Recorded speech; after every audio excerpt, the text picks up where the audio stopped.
the definition of underdog who relates, who people root. I started my career off when I was 4 years old. Did motocross until I was 13. And I started racing jet skis. I won 1 world championship and 7 national championships. After that, we found the sport of drifting. Ended up winning the Most Improved Driver Award and came in 2016. Teamed up with Nexen. Couldn't be more happy. Definitely, we're here to stay. I break, I fall, I crawl. I carry so much weight that you'll probably never believe it. I fade, I fall, stand tall. Some dream of greatness while others stay awake to achieve it. I do this, no excuses. It's just love winning less than I hate losing. I'm moving the way through my era. So even if I die for centuries through history, I'm alive.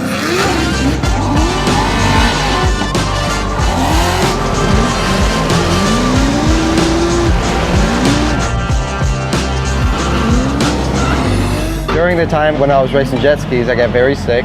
We had to go to 30 different doctors. I actually had to go get surgery in Spain. Kind of just like a big blur, that 4 years of having the sickness, you know. Most people would have given up after all the things I went through, but I was very determined, whether it was a race car or jet ski, but I found drifting and now we're headed to the top. Giving choices to those who ain't have some. I use my voice to speak for those who thinking they lack one. My passion's intense enough for me to use my voice and inspire a group, improving my words as loud as my actions. The top, the dopest to God, the most to rock, the most to rebel and dirty shots. It flows my pride and focus survive. So even if I died for centuries through history, I'm alive.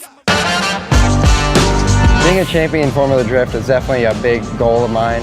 I absolutely love FD, it's where my heart is, but I'd like to be an ambassador of new, bigger things. I really want to keep growing, whether it's in this sport or in something new, so we're ready for the new challenges.